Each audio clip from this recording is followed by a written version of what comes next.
Anda punya mobil injeksi apapun itu dengan ciri khas dan permasalahan umum, nyendal-nyendal ataupun dut-dutan di RPM bawah. Simak ciri-ciri spesifik berikut ini agar nanti bisa tepat menentukan komponen mana yang harus diperbaiki bahkan atau diganti. Ciri yang pertama, ketika mobil dihidupkan belum dipakai jalan, dia baru idle dan stasioner, itu jarum RPM ataupun penunjuk digital itu RPM-nya naik turun tidak beraturan ya. Jadi pada saat lagi idle dia akan bunyi nging naik turun, RPM-nya di antara sekitar 900 sampai 1000. Itu ciri spesifik yang pertama. Ciri yang kedua, ketika fan dinyalakan dan AC dinyalakan dalam posisi masih idle, masih stasioner, itu mesin mobil sudah terasa dut-dutan dan nyendal-nyendal ketika tuas gasnya ditarik sedikit. Nanti ketika mobil dibawa jalan dengan dibarengi AC dan fan dihidupkan, RPM sudah naik sampai 3000 atau bahkan 4000, pedal gas masih dalam posisi naik, tiba-tiba RPM-nya drop sendiri atau turun, kemudian naik tidak beraturan. Ciri yang ketiga, baik pada saat mobil masih idle atau stasioner, bahkan pada saat sedang dibawa jalan, ketika tuas gas sudah ditekan, sudah dibuka, maka RPM telat respon. Dia nggak langsung merespon, tapi gas sudah dibuka, responnya telat, baru dia langsung respon setelah beberapa saat.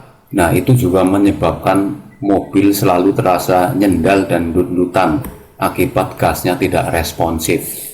Jika mobil Anda mengalami 3 ciri khas tersebut, maka bisa dipastikan sensor ISC inilah yang bermasalah. Bisa karena terlalu kotor akibat banyak kerak karbon, bisa karena sensor ISC Anda sudah berumur sehingga kinerja motor di dalamnya itu sudah berat. Nah, sekarang di manakah letak sensor ISC itu? Letak sensor ini berada di sebelah filter udara dan di dekat sensor TPS. Untuk mobil merek dan seri lain, mungkin sensor ISC ini berada di tempat yang berbeda, namun bentuk dan karakternya tetap sama. Sekarang solusinya bagaimana jika sensor ISC itu bermasalah?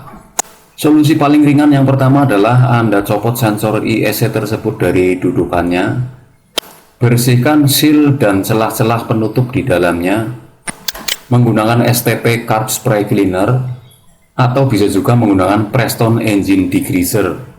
Setelah dirasa bersih, silakan pasang kembali ke dudukan mesin. Setelah itu coba nyalakan mesin seperti sebelumnya. Pada saat dinyalakan, posisinya stasioner dan idle, jangan dibawa jalan dulu.